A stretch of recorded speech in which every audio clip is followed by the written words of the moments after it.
Do you think he really got liposuction to lose weight?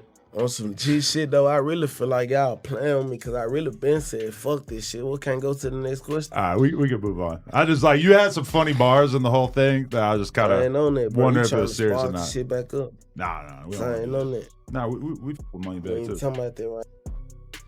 Today, we diving headfirst into the wild world of Memphis street politics. And trust me, it's about to get dangerous. No joke, this one's personal. PTI just tossed a live grenade into what everyone thought was a dead beef between his day one partner Big 30 and Moneybagg Yo.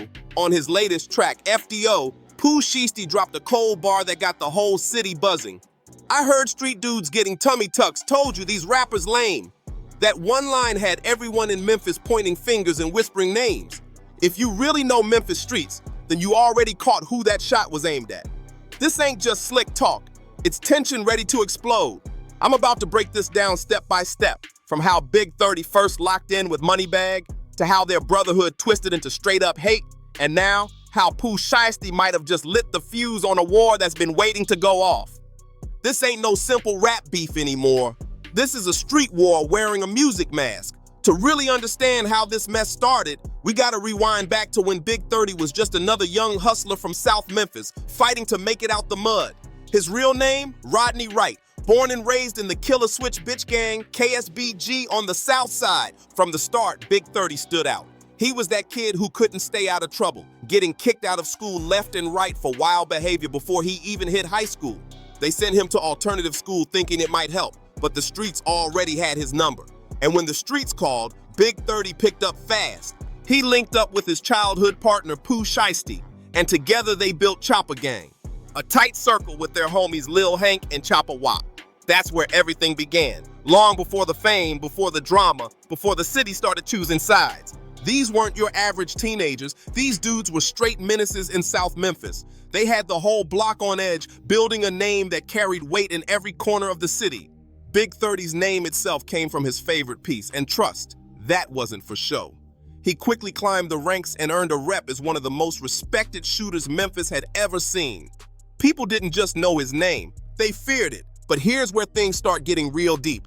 Family ties start mixing with street business, and that's when the whole story shifts. Big 30's cousin, a dude named Big Noi, was already plugged in heavy across Memphis. Noi wasn't just some local hustler.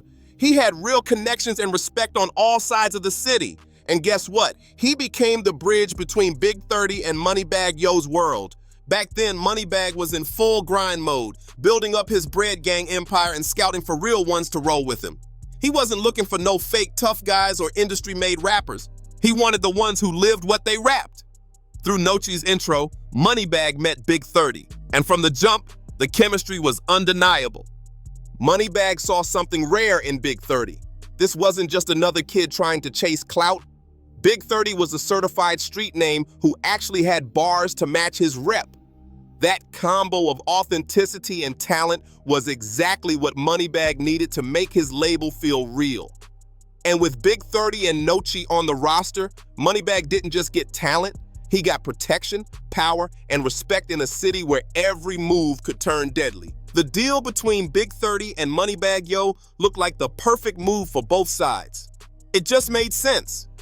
Big 30 finally had the platform, money, and backing he needed to push his career to the next level. And for Moneybagg, bringing in Big 30 and Noi meant locking in two certified street soldiers who could stand tall in any situation.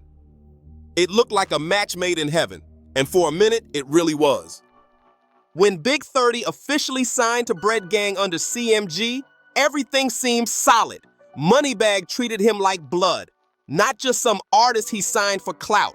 They moved like brothers, making bangers together, rocking shows and putting Memphis back in the spotlight.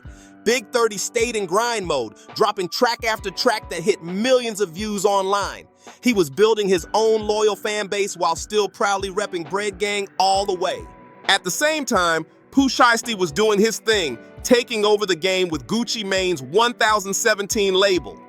The Chopper Gang was running up the score, with both Big 30 and Pooh turning into rising stars from the same streets they once struggled to survive in.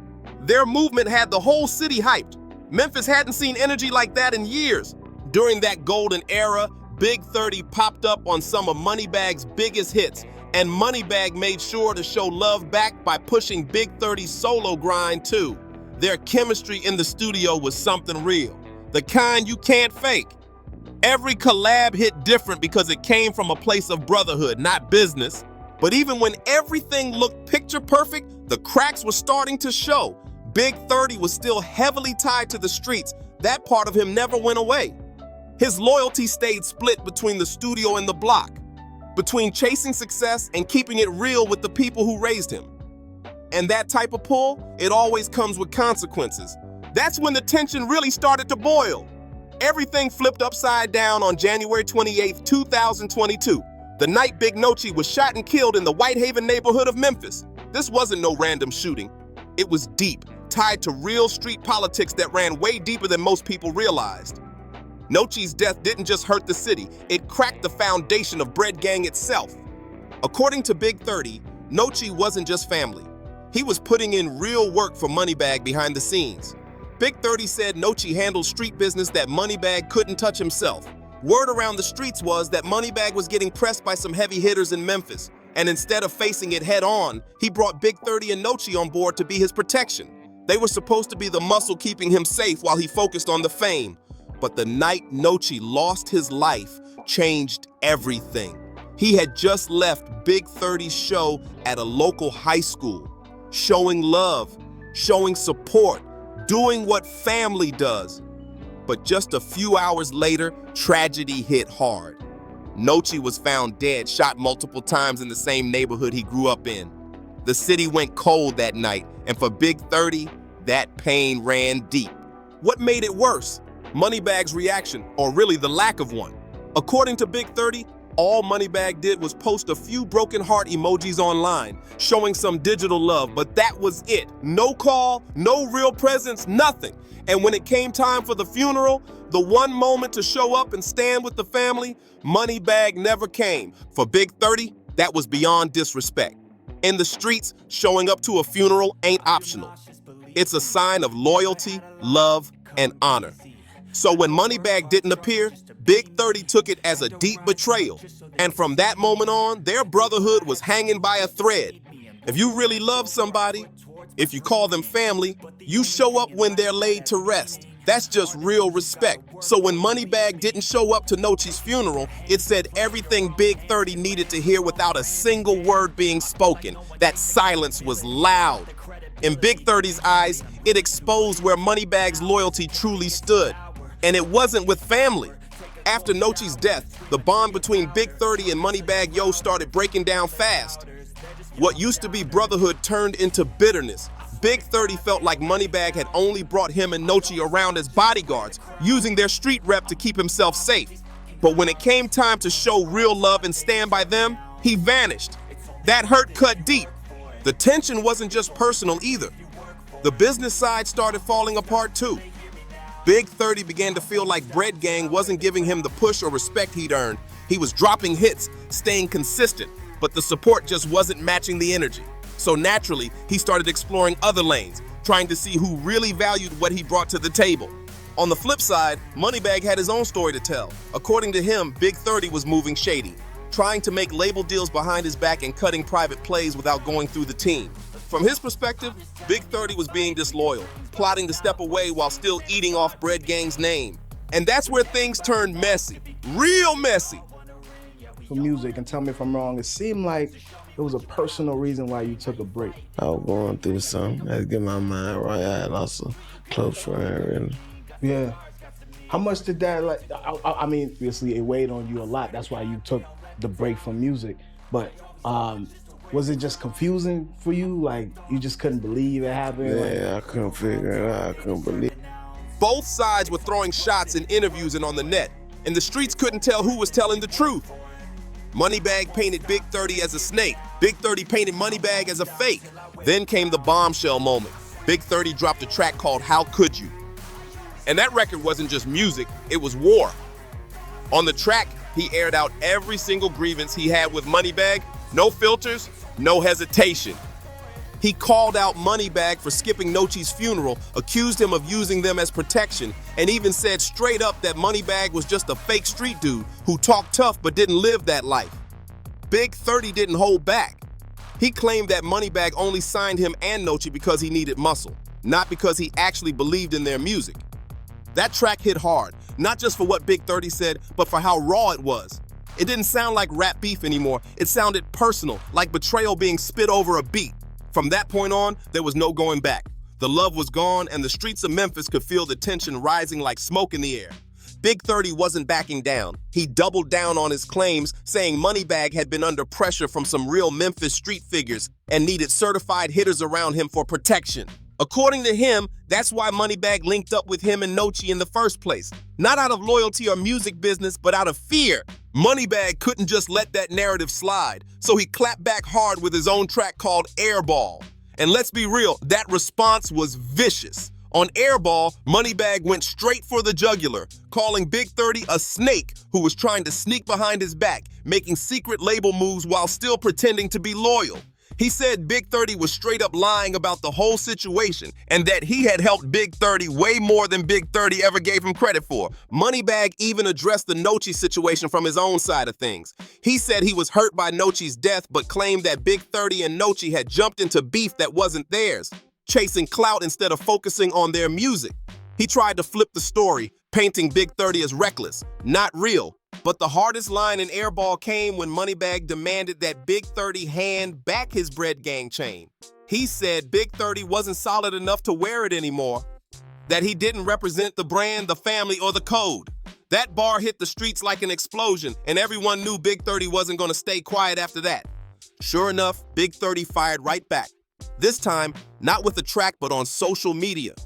He went on a full-blown posting spree, dropping messages and screenshots that he said exposed Moneybagg's fake gangster image. According to Big 30, the same street dudes who had been extorting Moneybagg were the reason he signed artists from Big 30's hood in the first place. He needed muscle to look untouchable. Do you think he really got liposuction to lose weight? On some G shit though, I really feel like y'all playing with me because I really been said fuck this shit. We can't go to the next question. All right, we can move on. I just like, you had some funny bars in the whole thing that I just kind I ain't on that, of bro. wonder You if it trying was to serious or spark not. shit back up. Nah, we I ain't on that. Nah, we with We Moneybagg ain't too. talking about that right. Big 30 kept calling Moneybagg's image an act, saying all that tough talk was just for show. He even brought up the jewelry drama, claiming that the only thing Moneybagg ever gave him was a cheap chain. Nothing major. And to top it off, he said he'd already paid Moneybagg back for it, making it clear he didn't owe him a thing. At this point, the situation had gone way past music. It was pride, betrayal, and street respect all tangled up in public for the whole city to see. Big 30 made it clear.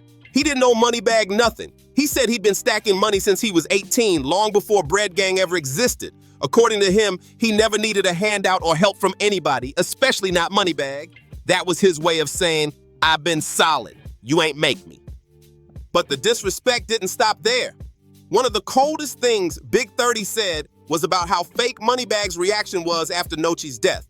He went straight for the heart, saying Moneybagg only acted hurt online, posting broken heart emojis and pretending to be devastated, but couldn't even pull up to the funeral. Big 30's words hit heavy when he said, "We brought life to that show, made the city respect you.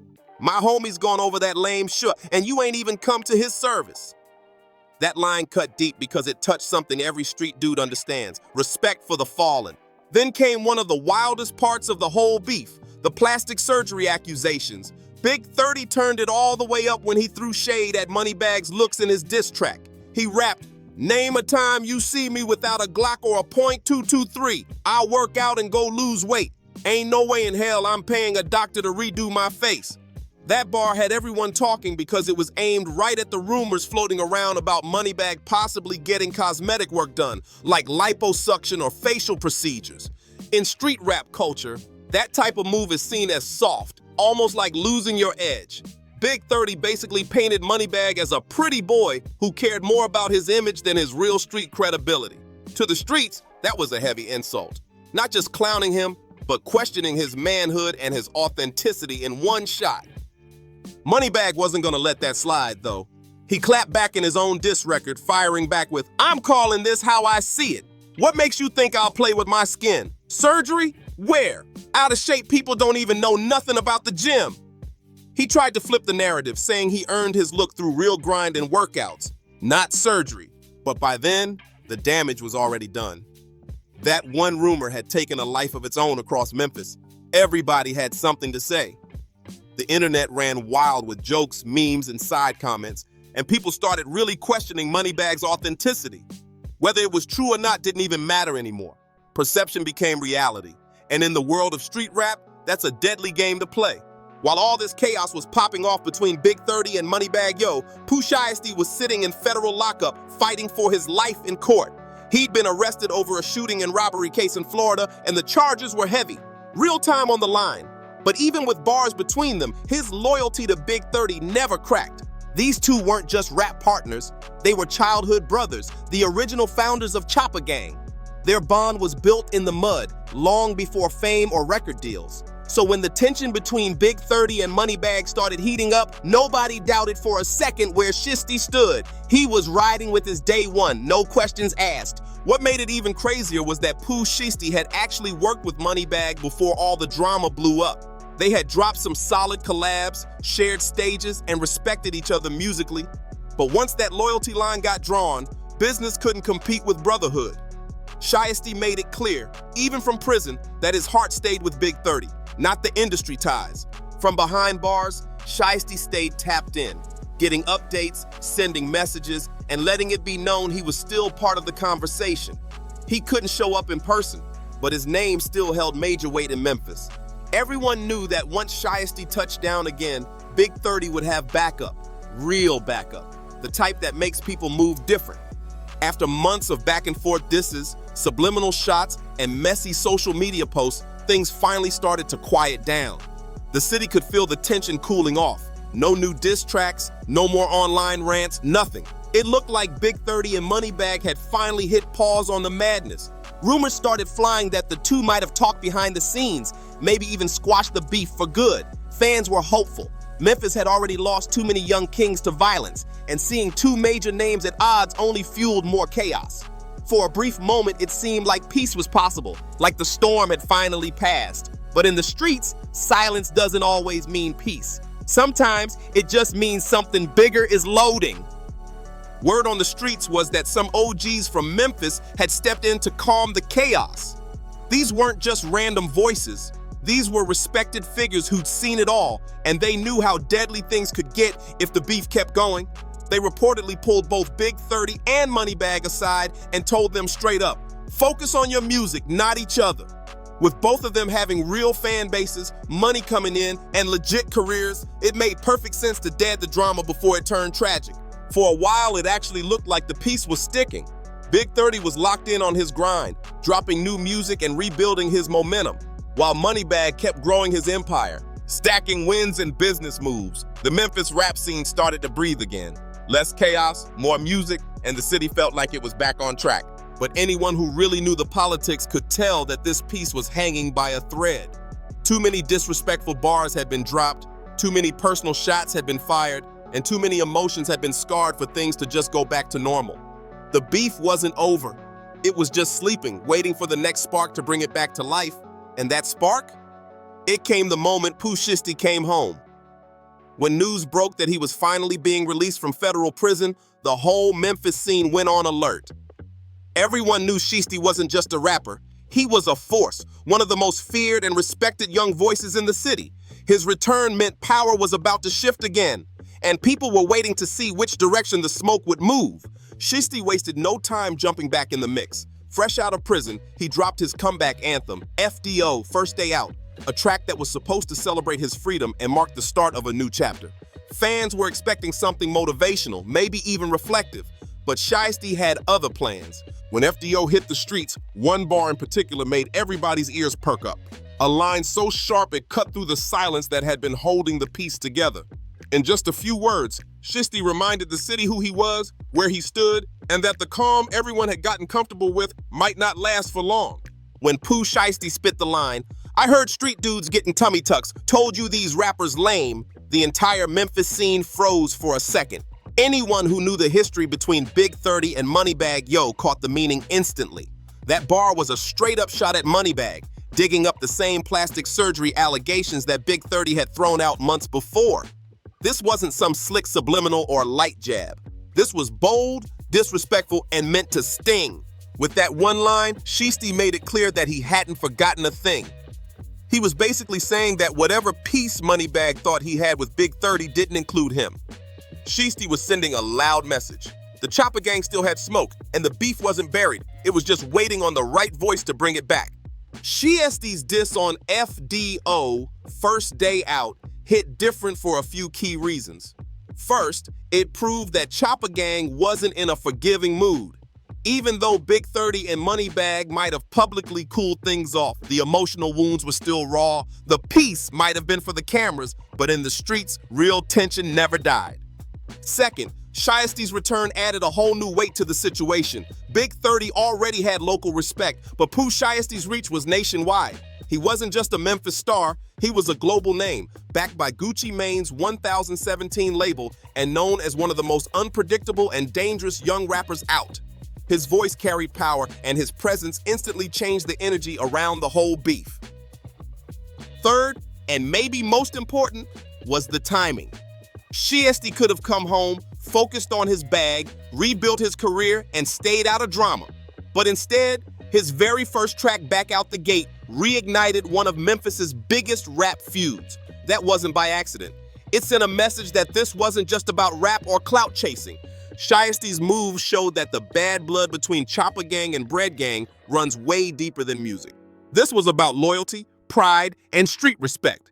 And when those three things get mixed up in Memphis politics, history shows it never stays peaceful for long. Now with Pooh Shiesty back on the streets, and clearly not trying to play peacemaker, things are about to get real dangerous. This isn't just rap competition anymore. This is a full-blown street situation brewing between two of the most connected and feared camps in all of Memphis. Moneybagg Yo's Bread Gang isn't some lightweight crew. They've got serious reach across the city with influence, resources, and enough connections to move however they need to.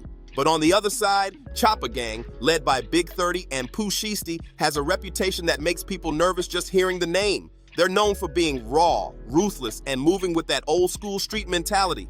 These aren't rappers pretending to be tough. These are real-life street figures who just happen to make hits. To outsiders, that tummy tuck diss might sound like a petty jab, but in street culture, that's deep disrespect. That kind of public shot doesn't just fade away. It demands a response, especially when it's coming from someone with Shiesty's name. Now all eyes are on Moneybagg. He can't just ignore that bar. Not in Memphis, not with his reputation on the line. The way he handles this moment could define how the streets view him moving forward. Stay silent, and people will say he's soft. Clap back, and he risks reigniting a war that could spill past music. What we're witnessing right now feels like history repeating itself. The rebirth of one of Memphis hip-hop's most dangerous feuds. Shiesty didn't just drop a lyric. He threw gasoline on a fire that everyone thought had finally burned out. And if things keep moving the way they are, that quiet peace Memphis enjoyed might be gone for good. That FDO diss wasn't just another rap line, it was a declaration of war. The moment Pooh Shiesty dropped that bar, it flipped the whole Memphis scene upside down. What started as a music rivalry just turned into something way bigger. The city's about to feel the heat like never before. The wildest part? This entire beef began over loyalty and respect. The very same values that hip-hop is supposed to stand for. But now, those same principles have turned into weapons, fueling a war that could destroy friendships, ruin careers, and maybe even cost lives. It's tragic, but it's real. And that's what makes it so dangerous. With Pooh Shiesty freshly out and clearly not looking to make peace, and Moneybagg Yo's reputation hanging by a thread, this situation is building towards something explosive. The tension is thick in Memphis right now. Everybody's watching, everybody's whispering, and everybody knows how this city gets when things cross the line. In Memphis, beef like this doesn't fade away quietly. It gets handled. So stay locked in, because this story is far from over. When the smoke finally clears, Memphis hip-hop might never look the same again. The next move from either side could shift everything.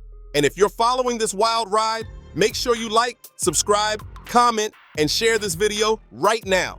Let me know whose side you think is really winning this war, Chopper Gang or Bread Gang. This one's heating up, and trust me, you don't want to miss what's coming next.